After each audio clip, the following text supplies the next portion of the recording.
Welcome to Kingdom Connection with Pastor Jentezen Franklin.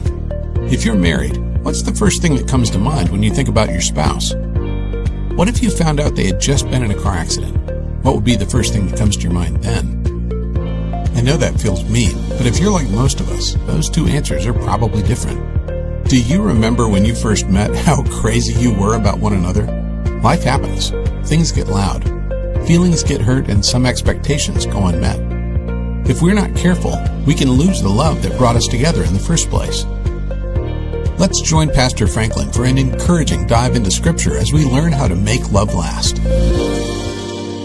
If you have your Bibles, you can open them with me. I want to share tonight from Philippians, the 2nd chapter. I'm going to read a few scriptures because I think they're important. And then I'm just going to teach some principles that God has laid upon my heart, some thoughts that I want to share with you.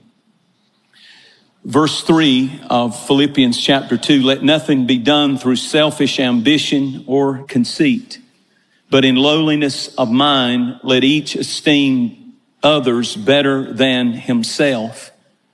Let each of you look not only to your own interest, but for the interest of others.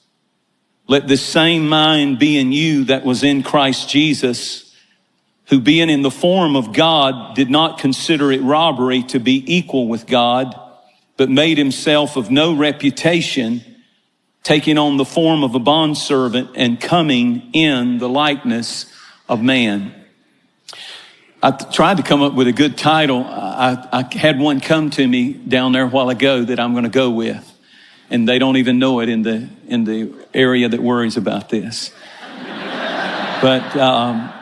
But I'm going to call this Making Love Last.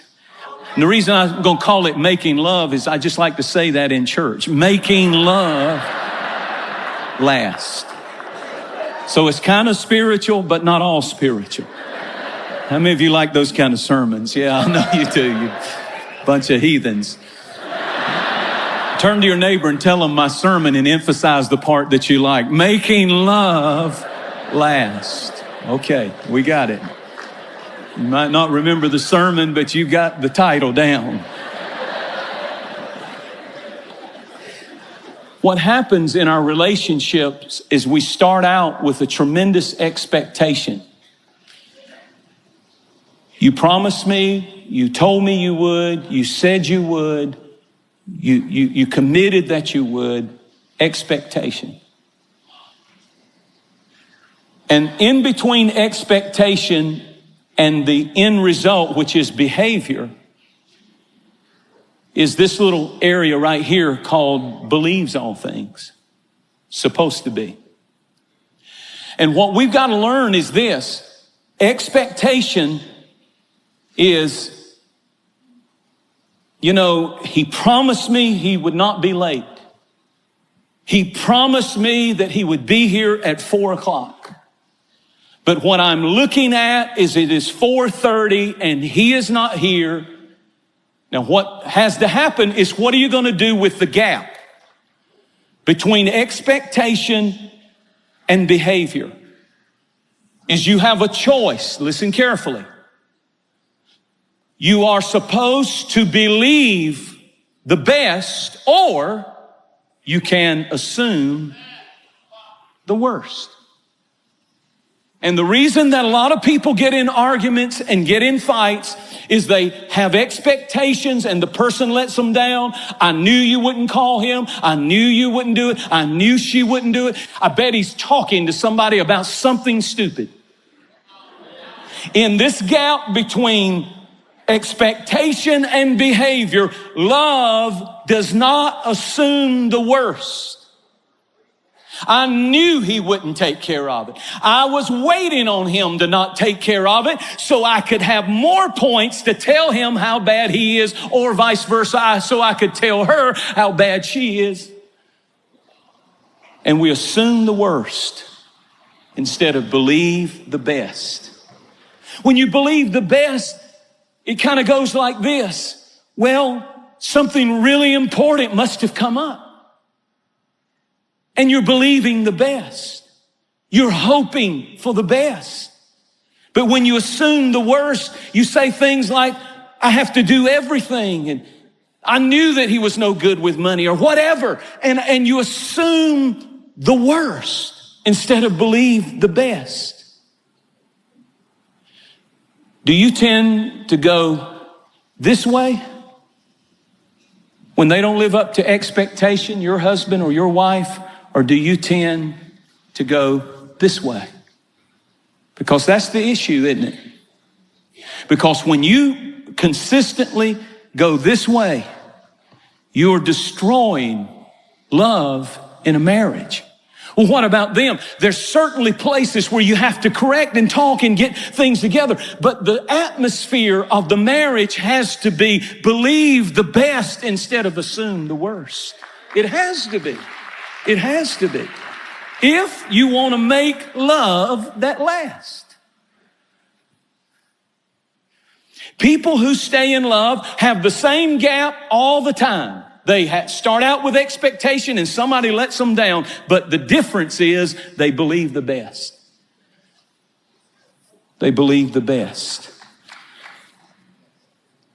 One writer said he did a study of marriages, researched marriages, and he said that healthy marriages that have lasted 10 years or more have an unrealistic view. Their partner actually rated higher in every single category when they ask about them. And he concluded that love is blind. Listen to these words. And he said that the healthy marriages are marriages that are generous in their explanation of why their mate is not doing what they expected. They're generous, isn't that good wording? They're generous in their explanation to themselves of why my mate let me down. They're generous. They believe the best, not assume the worst. I'm preaching better than you're letting on right now. Literally, love is blind. They find the most generous explanation. And I mean, I know you can do that because that's exactly what you did when you started dating that person and fell in love with them. My God, everybody tried to tell you they weren't all that. And all you did was gave a generous explanation of, I know, but you just don't know him like I know him. And you see, what were you doing? You were believing the best instead of assuming the worst.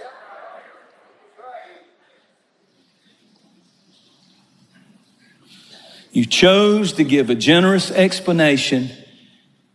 And the question is, do you now, years later, start off as soon as something happens and these two come together and all of a sudden this is all you have and all of a sudden this is all you expect and all of a sudden you just start saying, this is my life and this is my marriage and this is who he is and this is going to never change. And let me tell you something about this. The deal is no guy or no girl wants to disappoint you that loves you. This is going to be a strange thing to you, but the truth is, no, I'll speak for myself. I never want to let my wife down. Never have I done it intentionally trying to hurt her or and I know she hasn't me. She's not that kind of person. But what happens is after you have a few of these expectation behavior, he let me down again, she let me down again, here we go again, we start assuming the worst. And it just accumulates. But when you begin to believe the best, the miracle of this is whatever this person is doing, they start moving in this direction. Because you've created a space. You've created positivity that they can begin to thrive and move in. So, do you assume the best or do you go negative immediately when somebody doesn't measure up to your expectations? I'm almost done, so hang in there. Love always protects. Love always trusts. Love always hopes.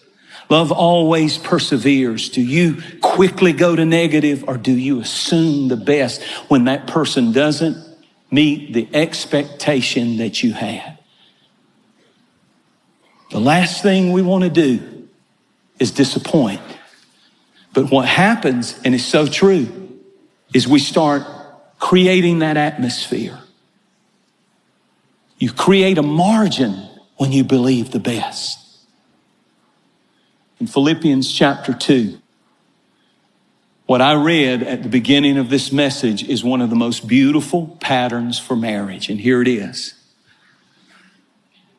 He said, let nothing be done in selfish ambition. Selfish ambition and vain conceit. In other words, I don't want competitiveness in the marriage. Let her talk and quit interrupting her. And don't try to correct, just let her tell it wrong if she's telling it wrong. Then he says something powerful. Rather in humility, no selfish ambition, no conceit, no acting like you're more important than your spouse. Rather in humility, value the other above yourself. Don't compete with them. Value them. They are Jesus. Paul wrote 2,000 years ago, if you want to know how to love somebody, here's how you do it. Not with selfish ambition and conceit and competition, but rather in humility, value the other person above yourself. Treat them like they're more important than you are. The most important person in the room. Have you ever been in a room where somebody famous was? Have you ever met somebody famous? Have you ever been in a room where somebody who is like a household name? I have. And I'm going to tell you, it's an intimidating thing. And when there's somebody famous in the room, I'm talking about big name person, I promise you, you defer all attention to them. You don't interrupt them when they talk. You don't not notice them. You don't treat them bad. You don't overlook them. You don't walk in.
Front of them. You don't do any of that because my goodness, the most important person in the room is not me. Let me put it this way. Have you ever been to a wedding?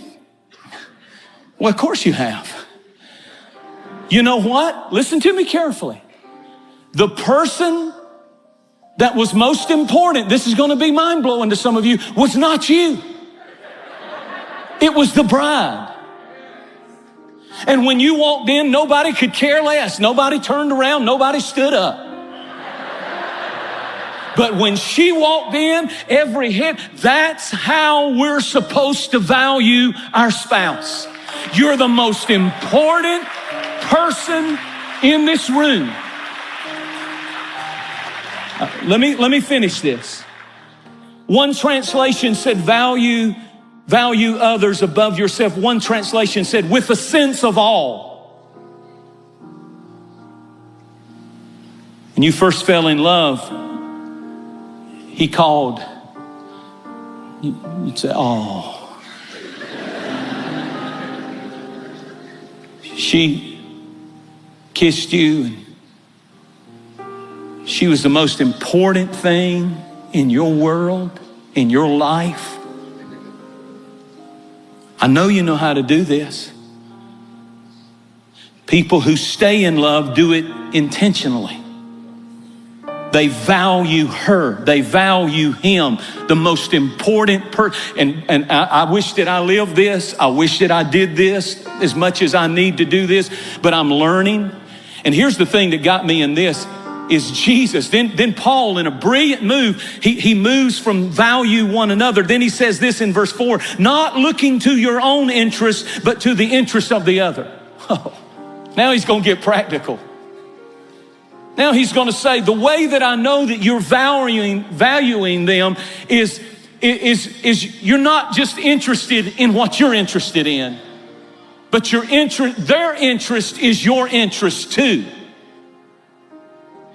By intention, you expressed interest in the things they're interested in. And that's hard because I'm interested in what I'm interested in. I am not interested in what you're interested in. I'm interested in welcome to marriage. You should have stayed single. Because marriage means I've got to be interested intentionally in what she's interested in. I just can't do that. I'm not going to fake. Well, when you fell in love and he said, hey, I love to run. You want to go running? You like to run? I love to run. You've never ran 1/4 of a mile. You had to call your best friend and get a pair of tennis shoes. All you had was high heels. But you fell in love with, come on now, you fell in love with him and his interests were all. I can ask some people, what does your husband do? Something on a computer, I don't know. You don't even know what his world's like. Now here's the beauty of this. You did it when you were dating. You valued them. They were the most important person in the room. When she walked in the room, it was like a rock star walked into the room. Not only that, but I valued what she valued. You want to do this? You want to go to the mall, Jensen? When I met her, I loved the mall. I loved the mall. Come on, church, I'm preaching the truth. This is sacrifice. This is love, real love. Let me finish. Then Paul, in a brilliant move, he lays it out. And then in a brilliant move, he says, let me tell you who models this. Watch him now in Philippians 2:5. Jesus, when he was equal with God, did not consider equality with God to be taken advantage of. He never played the God card. When he wanted a relationship with you and me, listen now, he's the rock star. He's God. He's the most important person in the room, Jesus. And not one time when he wanted a relationship with you did he pull the God card out and say, hey, me and my disciples are here. Give us the front row. Give us the best table in the restaurant. He never did it. He humbled himself.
valued you so much that even though he's the rock star, he's all about you. You're in the room and he's all, oh my God, about you, about me.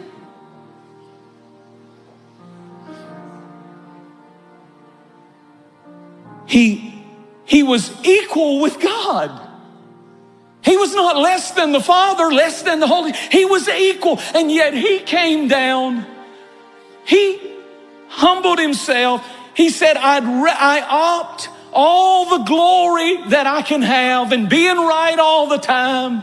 I could walk around all day and I'm so holy. I could say, you're a sinner and you're a sinner and you're a sinner and I'm right and you're wrong and I'm right and you're wrong. And it had been exactly right. But he said, I love you so much that I will opt being right all the time for a relationship with you. And I'll come down, listen, and I'll humble myself and die in obedience on the cross and show you how to value somebody else's interest and value somebody else in the room besides yourself and lay down your life so that you can value somebody else more than you value yourself. And Jesus is saying, I want you to value your husband that way. I want you to value your wife that way, that when they're in the room, they're the rock star. They're the most important person in the world. Jesus said, I can be personally right. Listen carefully. I'm done, but listen. I can be personally right all the time. And this is so important for like successful people, you know, build a big business, or pastors and people who've had some level of success in their life.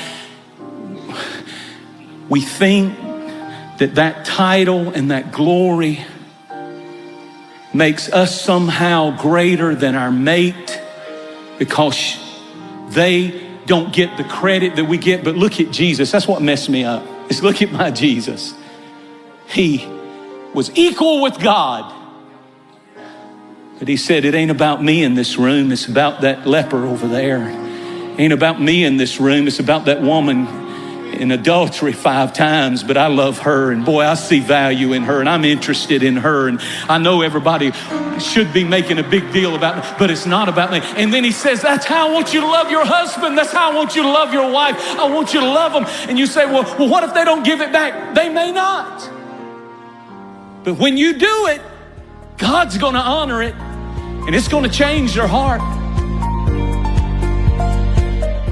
Kingdom Connection is a soul-winning ministry that is reaching the world through broadcasting, expanding into new church campuses, and global acts of compassion. By using the technology of today to fulfill the Great Commission, we are able to connect with countless people and reach hundreds of thousands of lives. Our broadcast connects with people like you all around the world with messages that speak to them. Our ministry exists to help build a connection for strengthening your faith and living out your God-given purpose. And our missions and relief work help connect you to desperate situations, showing the love of Christ through global acts of compassion. We feel the time is right and God is leading us to grow, and that only happens when you partner with us through Connection Partnership. With as little as $1 a day, you'll be helping us reach further than we've ever been before. To become a part of this ministry and enjoy exclusive partner benefits, visit us online at jentezenfranklin.org. Hope starts with you. Together, we can do something incredible for the kingdom of God. Your support helps us preach the gospel to over 200 nations around the globe, produce inspirational resources, and continue support for outreach projects. All donations received through a campaign are subject to redirection at the discretion of the organization.